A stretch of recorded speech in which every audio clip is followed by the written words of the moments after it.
Hey, Hey, thanks so much for Ashley. taking the time. Nice Josh, background. oh yeah, thanks. Oh wait, wrong way. That way. um, Josh, you have voiced and acted in so many things. I have to say, I just watched you in Mythic Quest and you nailed it as Oh, thank Longbottom. you. My husband and I are That's so like, sweet. wow, like he really like captured it. It was great. Thank you. That's so nice. Thank you. How did you go about finding Twig's voice? Because you have all this background. And he's very distinct, I feel like, from your other voice characters. Uh, yeah, I think just going back to like when there was just a character description and a few lines of dialogue to go off of, I think they were really, leaning into the fact that he was uh, a little neurotic, a little overthinking, a little, kind of disapproving, finger wagging. And unfortunately, all of those things come very naturally to me. So it was it was a little bit of just leaning into what's already there. It was like allowing to come to the surface what I'm always trying to press down in my real personality. So it was very liberating. So you talked about like which characters you would like to kind of cameo in. Is there anyone we can expect this season as a cameo that's kind of fun or anything fun? And you mentioned the Bumblebee, which I watched that episode. It was really cute. So great. I loved it. And you're right, Alex did an amazing job. Oh, thank you. Is there anything else we can look forward to this season? Possibly some dads appearing. I don't know. That's all I can really say. there, Someone's dad might be there. there will be some incredible French language, French accents, all of which I think are unbelievably fun and great. And you know what? You'll continue to have. Oh, am I frozen? Did you say great or grape? Ah! Ah! Thank you. Oh, you two, like I'm cracking up during this interview, by the way. So, and you're so much like your characters, like you said. How much of your lines are you ad-libbing? Are you adding things in? Or are you just kind of rolling with it? Like I can just imagine like being in the filming booth, like cracking up, like listening to you guys, trying to get through it and being like, no, stick to the script. But oh, that's awesome. Yeah. You wanna go first, Josh? We definitely have too much fun in the booth, but a large part of that is because what our starting material with is so incredible and so funny and so brilliant. Are the writers and creators, Sunil and Donnie and Greg and Lynn. When we see scripts and animatics, which are sort of like the line drawings before it becomes a full-fledged animated show, are so funny that it's impossible not to get excited to add stuff in or go like, oh, what if it was that? What if it was that? And when we're all together, which unfortunately isn't so often these days, we have way too much fun. And sometimes short sessions turn into long sessions because we're just goofing around, loving talking to each other as the characters and just playing. It's the best. Yeah, you never know where it's gonna go because, like, oh, the best part about being together in the booth is like when you're ad libbing, you're not just guessing what the other character or what the other actor did, but you can be like, if me and Twig were annoyed at each other, I might go, get off, Twig, go over there, and Twig would do something like, now ad lib. I'm really good at improv.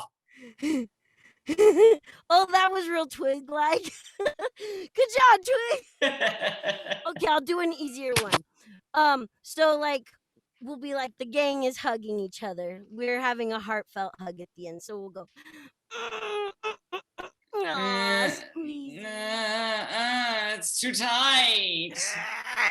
Tide is gone. Let go. So like that kind of thing happens only when you're together. So was it hard doing it during the pandemic then? Or did you guys kind of like do this, like get on Zoom so you could still kind of have that interaction? Only like a couple times, I think. But you know what? Sunil and Greg and Donnie, they're really good at telling or keeping track of everyone's performance, and it's cool because they'll read with us, and that'll be fun too. So you're still reacting against somebody, and we do a lot of improv just because we're trying to make each other laugh. So it might it might take a while to get to the next take. I believe it. Hey, Okay, so you both, I talked to you a little bit about previous characters earlier. You both have a ton of experience. And I think, Alex, if I'm wrong, correct me. Okay. So I think this is geared a little bit more towards Josh, but do you have a preference for, doing the live production versus the vocal, the voiceover recording kind of stuff? And then, let's talk Big Head. I've never done live action before. I wouldn't Okay. know. It's time, Alex. It's Yes. time. I was looking through your portfolio and I was like, I think it's all vocal, but I was like, in case I missed something, I didn't want to, assume everything was right there. So I was like, Oh yeah, I didn't. I went into school I wanted to be like an animator or a storyboard artist, and I kind of took a detour into voiceover. So I never really thought of, myself as an actor, and I just never tried it. I wouldn't know what to do with my hands. oh, like the ones that are sitting here all moving around. Yeah.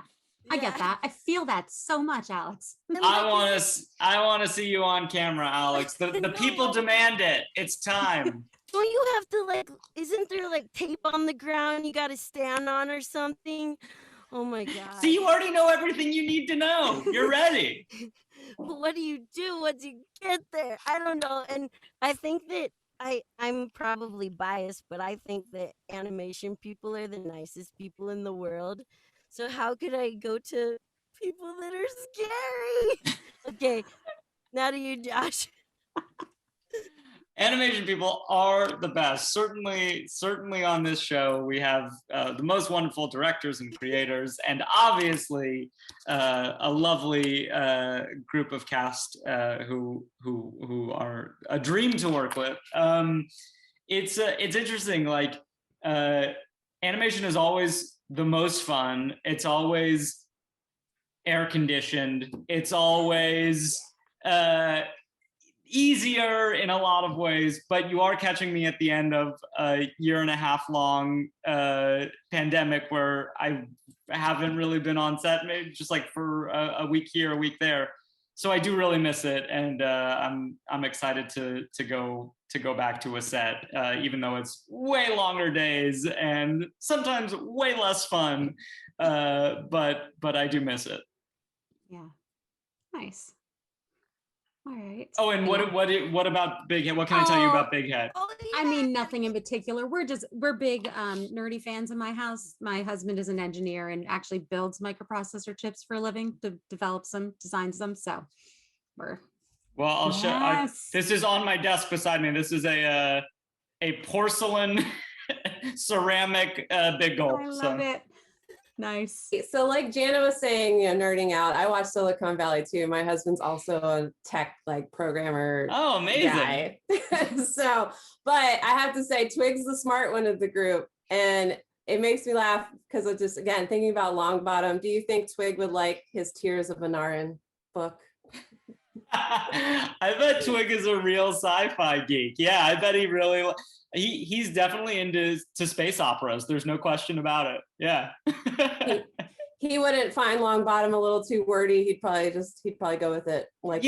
Twig is a lowbrow intellectual. He fancies himself much smarter than I think he actually is. I actually think Longbottom's writing would be perfect for him. The sequel, not the original, not the Asimov version, the Longbottom version.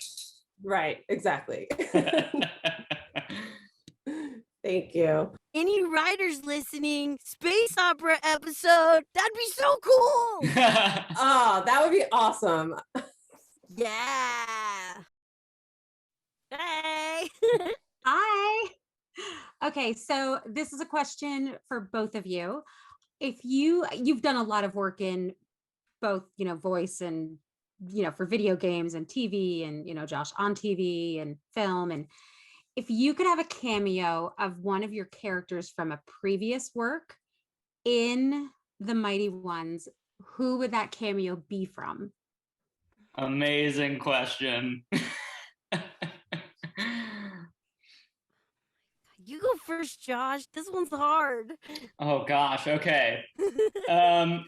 Well, this is a real cop-out answer maybe, but I was in college in a really weird theater group that was kind of like a cartoon on stage. And my freshman year of college, I played a giant pink poodle, a French poodle named Old Speller. And I think Old Speller would fit very nicely into the Mighty Ones universe. He would. That sounds perfect.